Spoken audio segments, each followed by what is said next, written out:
Welcome to another episode of the Obsessed with Real Estate show. I am your host, Alana George, and I am obsessed with real estate. I am here today on a solo episode. It's a shorter episode this week to give you 5 tips for attracting and maintaining a mentor. Now, this can apply to real estate investing, real estate sales, anything else you have going on in life, work, pleasure. I don't know. You can apply this to anywhere in your life that you're looking for a mentor, someone to follow, someone to take you under their wing and show you how it's done, which is invaluable, right? We always want the path to be laid out for us. So I am speaking on this coming from both sides, right? I've been a mentee, I've paid for programs, and I've also been a mentor in different realms, right? With real estate sales, with sobriety, right? So being on both ends is really great. And I get a good perspective of what it takes to find a mentor. And you don't have to pay for a program to attract a mentor. That's definitely a route that you can go. Even if you pay for a mentor, you still want to be the best mentee you possibly can, or else you are wasting your money, right? That's not the goal, is to just give away your money for advice that you're not going to take, and you're not going to really grow from that relationship. So, first tip is to find someone who has what you want, right? The lifestyle that they're living, the business that they have, the way that they operate, and the way that they conduct their business, their values, they should be aligned with yours. And I'll tell you why this is so important. Because if it's not, you're not going to value what they say. You have to find somebody who is already doing or having what you want, right? If you're looking for a loving, growing relationship, a spouse, right? You don't take advice from somebody who's in a bad relationship that should probably be divorced, right? You wouldn't take their advice. And the same goes for real estate investing, real estate sales, or any other aspect of your life where you're looking for a mentor. You have to find someone who is actually living the life and doing the business in a way that resonates with you. You don't have to eventually take on everything that they're doing. Your business will be your business, but overall, they need to have what you're looking for. Okay, great. Second tip is to actually do the things that they say to do. I can't tell you how many times I've taken on mentees with real estate sales, and I tell them to do something a certain way, or I have my systems and checklists, and they literally come to me because I sell houses and they want to sell houses. And then I tell them what to do. And then they try to reinvent the wheel or do it better or do it with a different technology. And it's a bit frustrating because I just want to bop them over the head and say, hey, you came to me asking for advice. I gave it to you. Now you're doing something else. You're not getting results, right? And why did you even ask? Like, you can't be an ask hole. If you haven't heard that term, an ask hole is someone who just asks for advice and never implements it, right? That's a really easy way and fast way to burn a bridge. So don't do that. Actually take the advice that somebody gives you. Don't try to make it better. Don't try to reinvent it, right? Just do the things, which goes to number 3, do the things, but with speed, right? As fast as you can, implement these things. Time is money, and move with a sense of urgency with this advice that you've been given from your mentor, whether that person knows they're your mentor or not. If you implement these things fast and then report back either that you did it or your results, even if you didn't get any results from it, right? You want to report back saying, hey, I took your advice and I implemented it exactly like you said. And that's a huge compliment to any mentor, that you're actually doing the things and in a timely manner. That shows a mentor that you are hungry. You are ready for more information. You have the ability to digest it and take it on. You're not afraid. This is something that is a really important to you and you're goal oriented, you're focused, right? The last thing a mentor wants to do is take somebody on who is scared to take action, or doubts themselves, or is just asking to ask and never implements, right? Like, don't waste people's time with that. That sounds really harsh, but you're not going to attract and maintain a mentor by moving slow. You've got to move fast, sense of urgency, time is of the essence. Tip number 4 is be coachable.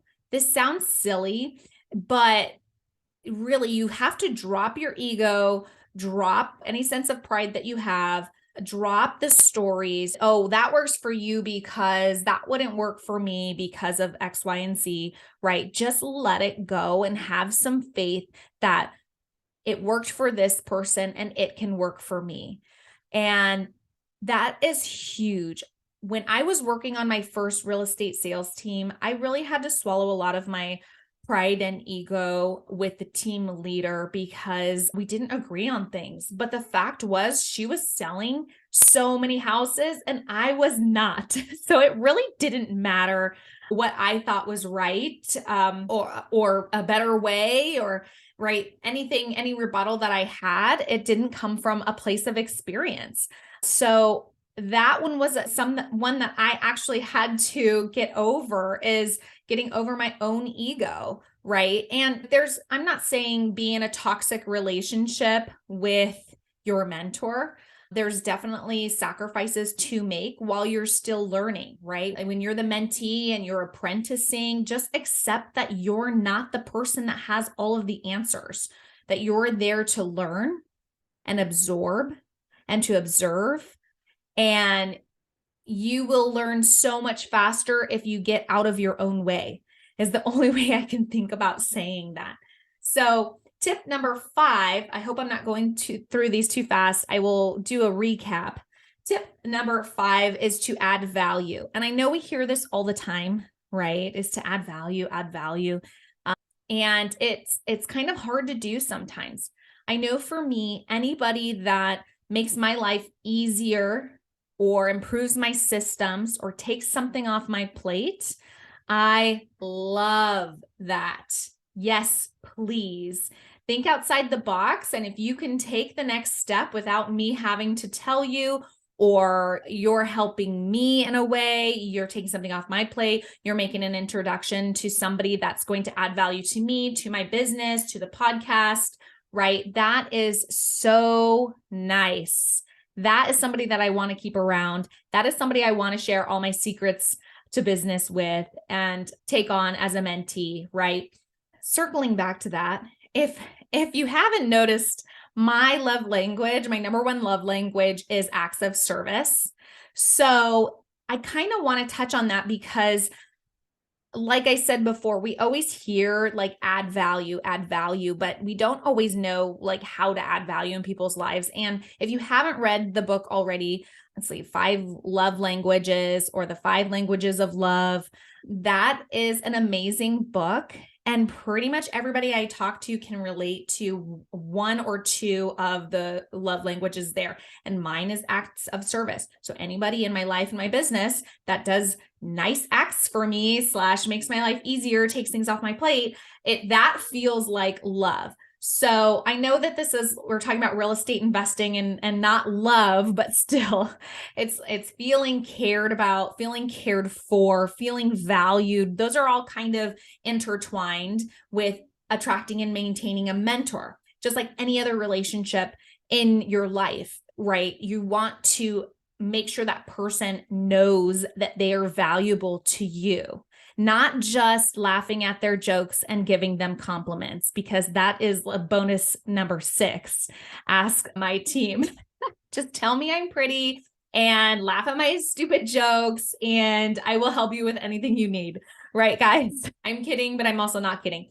But if you haven't read that book, check it out, figure out what your love language is, and then try to figure out, if you're trying to work with somebody, what's their love language. It might be a conversation worth having with them, and that will kind of give you an insight into how you can show them that they are valuable to you. Is it gift giving? Is it touch? That might be a little bit weird, but I think you can get creative with that. But the other ones, words of affirmation and quality time, I think are the other ones. So feel free, hop on, leave me a comment if I missed any of the 5 love languages. I'd love to hear which one you are. I think this is really fun. And let me know if you have any success with finding a mentor. You can find them through meetups. You can find them through your work, right? Ask around, let people know this is what I'm wanting to do. You're wanting to get into flipping. Start talking about flipping. People will introduce you to other flippers, right? And then boom, boom, boom, knock these out. So number 1, find somebody who has what you want. Number 2, actually do the things that they say to do. Number 3, do those things with a sense of urgency. Number 4, be coachable. Drop your ego at the door, drop your stories, and just have faith that what they say to do is going to work for you as well. And number 5, be sure to add value and get creative with that and make their lives easier, and they will forever want to help you out as well. So I hope that this was helpful for you. And I hope that you're having an amazing day, an amazing week. And thanks for tuning in to the Obsessed with Real Estate show. If you enjoyed this episode, please share it, like, subscribe, support the show for more content like this. And if you are so inclined, I'd love a 5-star review. It'll help me in the algorithm and reach more people. That would be wonderful. If you'd like to connect with the show, feel free to go to the website, obsessedwithrealestateshow.com, where you can find all of the resources, all the book recommendations, links to those, as well as submit to be a guest on the show. You can find me on Instagram, follow, and reach out at AlanaGeorge_real estate. I'd love if you reached out and said hello. As well as if you are interested in syndications, my website, clearconnectioncapital.com, has a lot of information on what syndications are, why they're beneficial as real estate investments. So check that out. I will see you on the next episode.